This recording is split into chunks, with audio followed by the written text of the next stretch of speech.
Shalom, I'm Rosa. We are continuing our series on living the Shema in loving your neighbor as yourself. Today's topic is about the Samaritan, 7 acts of mercy. Jesus told the story of the Samaritan to the lawyer. The parable of the Good Samaritan is well known, but not well understood. So in this series, we will look at each point in detail so that we can learn how to practically love your neighbor as yourself. The parable ends with a piercing question to the lawyer. Which of these 3, the priest, the Levite, or the Samaritan, proved to be a neighbor to the man who fell among robbers? The lawyer, trained in the law, responds carefully. The one who showed him mercy. Notice that the lawyer could not even bring himself to say the Samaritan. Perhaps it was too difficult to utter the Samaritan. It's too painful to admit that this enemy is the hero. For Jesus' audience, a Samaritan was the most despised outcast in the society. Jews and Samaritans were bitter enemies. The hostility between them ran so deep that Jews traveling between Galilee and Judea would go out of their way to avoid stepping foot in Samaria. Here's a map of Israel. Up north is Galilee, and down south is Judea, with Samaria in between. The most direct route from Judea to Galilee was through Samaria, which many Jews avoided due to deep-seated tensions with the Samaritans. Instead, they would rather take the longer route, a long winding detour to skirt around the Jordan River just to avoid Samaria. That's how entrenched the division was. But not Jesus. Jesus didn't avoid Samaria. On one occasion, when Jesus was on his way to Galilee from Judea, he took the direct route of passing through Samaria. John chapter 4, verses 3-5. Jesus left Judea and departed again for Galilee, and he had to pass through Samaria. So he came to a town of Samaria called Sychar. Jesus loved the Samaritans. Jews and Samaritans had a long history of hostility. Most Jews avoided Samaria entirely, but Jesus chose to pass through it. He wanted to take the opportunity to spread the kingdom message to the Samaritans. And this is where we read about meeting the Samaritan woman at the well. The hostility between Jews and Samaritans stemmed from centuries of division, distrust, and religious conflict. After Israel split into 2 kingdoms, the northern kingdom, Israel, was later conquered by Assyria. The Assyrians resettled foreign populations in the land, and these newcomers intermarried with the remaining Israelites, giving rise to the Samaritan people. To the Jews of the southern kingdom, they viewed the Samaritans ethnically impure. The Samaritans later developed their own version of the Pentateuch and built a temple on Mount Gerizim for their worship, which Jews considered heretical. Tensions escalated in the 2nd century BCE when a Jewish high priest, John Hyrcanus, destroyed the Samaritan temple on Mount Gerizim. This further deepened the wounds between the Jews and Samaritans. By the time of Jesus, Jews viewed Samaritans religiously corrupt and socially unclean. Samaritans, in turn, resented Jewish exclusion and aggression, especially after the destruction of their temple. So when Jesus told the story in which a Samaritan was the hero, someone the lawyer would have despised, the impact was uncomfortable. The lawyer could not even bring himself to say the Samaritan showed mercy, and simply said, the one who showed him mercy. The priest and the Levite, representatives of religious authority and purity, failed. And the Samaritan, the outsider, the one that the lawyer would not even share a meal with, was the one who loved. And love has shown up, not because the injured man was lovable, but because he was in need. The lawyer got the point. It's not who is your neighbor. You don't choose who to love and who not to. The neighbor is about you, who you choose to be. Clearly, Jesus is showing that natural affection does not play any role in being a neighbor. When the Samaritan saw the injured Jew, he might not have liked the man at all. Many of us do not have natural affection to a stranger, not to mention a hostile enemy. And that is precisely the challenge. A neighbor is simply any person who is in need of love and care. To love our neighbor is not based on feelings. Jesus said the Samaritan had compassion. The Samaritan reflected God's compassion and showed mercy to the injured man. Mercy is an action, not feeling. You may not like the person at all. You don't love the person because you like the person. You love because you are merciful. Let's look at the Greek word for mercy, eleos. In the BDAG Greek lexicon, the definition of eleos is kindness or a deep concern for those in misery, the afflicted, joined with a desire to help them. This word is rich with theological meaning. Clearly, mercy is not a feeling, but a response in action of kindness, particularly to the one who is afflicted and suffering in misery. Mercy is love in action, an active compassion, not emotional sentiment. Therefore, when we love our neighbor as ourselves, we become merciful. Being merciful is not based on feelings, but meeting practical needs of others. Let's explore into the two verses to see how the Samaritan acted in kindness to extend mercy to loving his neighbor as himself. Luke chapter 10 verses 34 to 35. He went to him and bound up his wounds, pouring on oil and wine. Then he set him on his own animal and brought him to an inn and took care of him. And the next day he took out 2 denarii and gave them to the innkeeper, saying, "Take care of him, and whatever more you spend, I will repay you when I come back." There are 7 action verbs here. First, he bound up his wounds. Then he poured oil and wine on him. He then set him on his own animal. The animal is likely a donkey here. He brought the man to an inn. He then took care of him. And the next day, he took out 2 denarii and gave to the innkeeper to pay for all the cost and future expenses. These are all action words of kindness, of mercy. So I call this the Samaritan 7 acts of mercy. Let's go deeper to understand how mercy acts in motion. First, he bound up his wounds.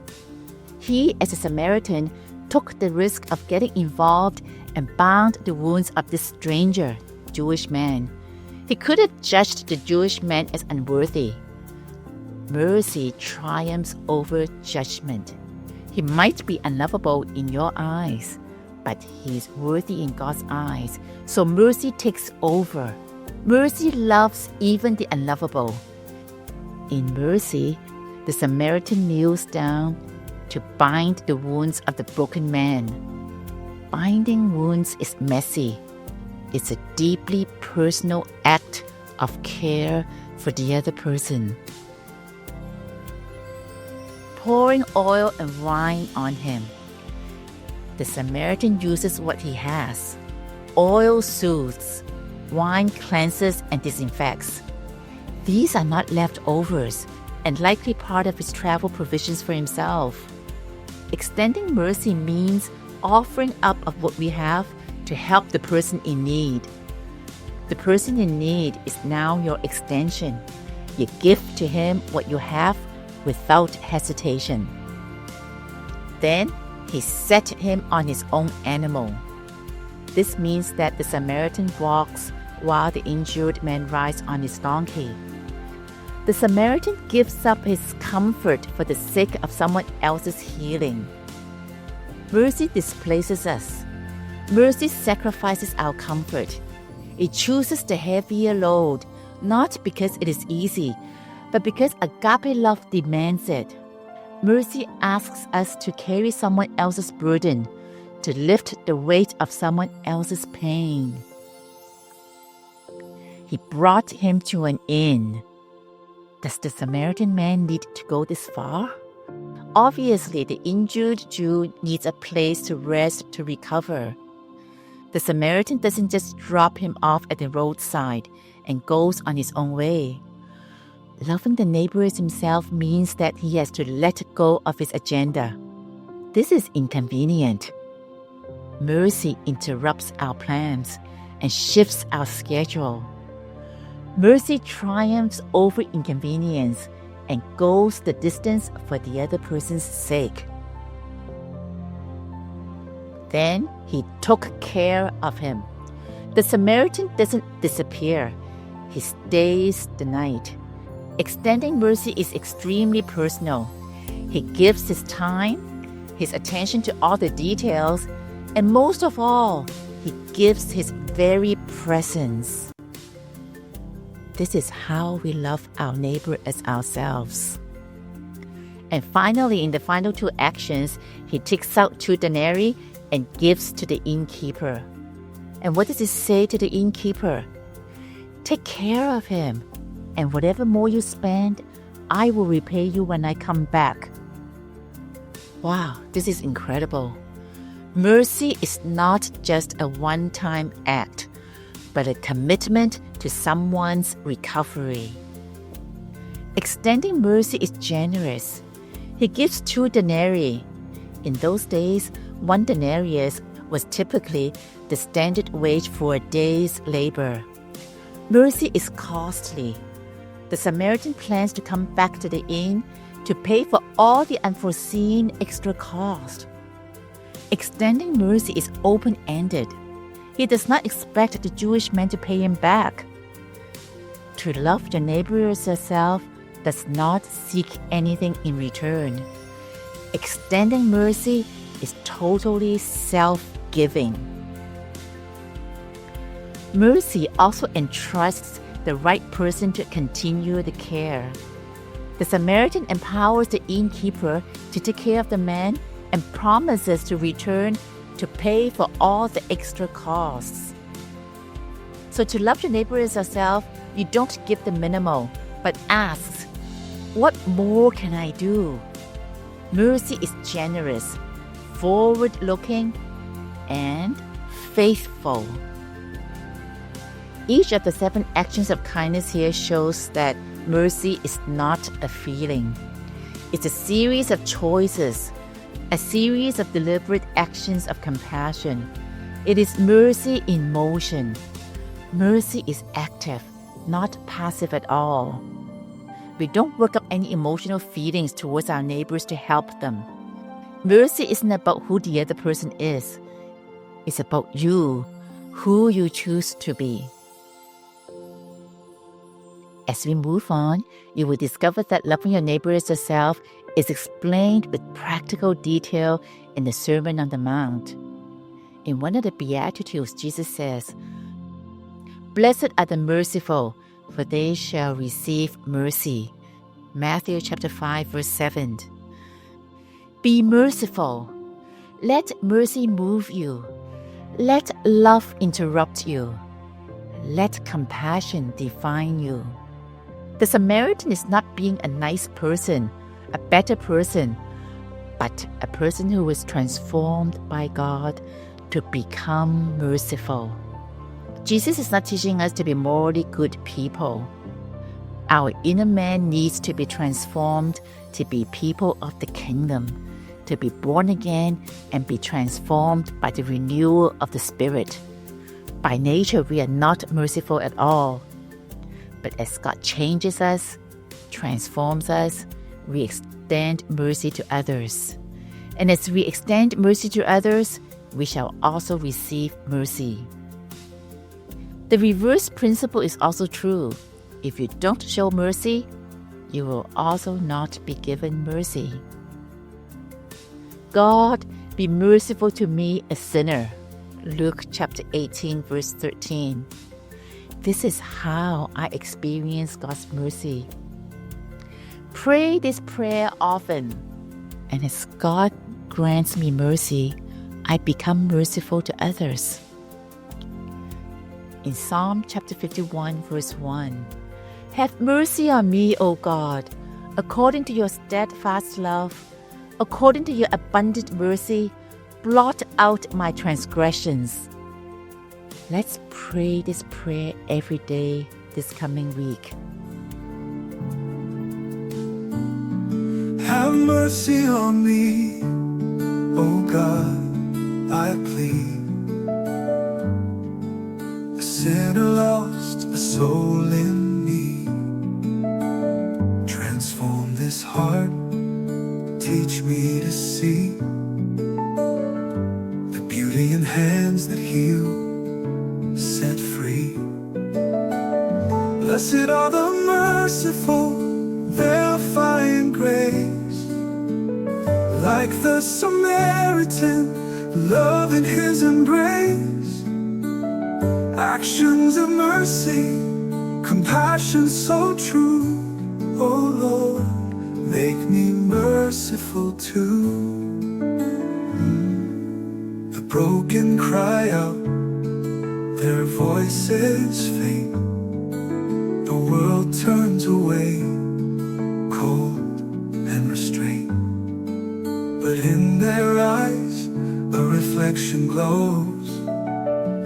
A chance to love, to lift their woes. Every wound I bind, every tear I dry, brings me closer to you, O Most High.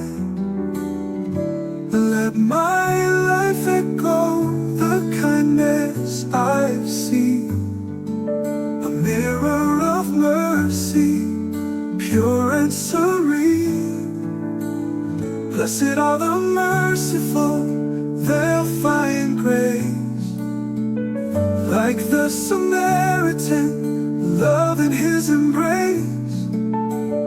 Actions of mercy, compassion so true. Oh Lord, make me merciful too.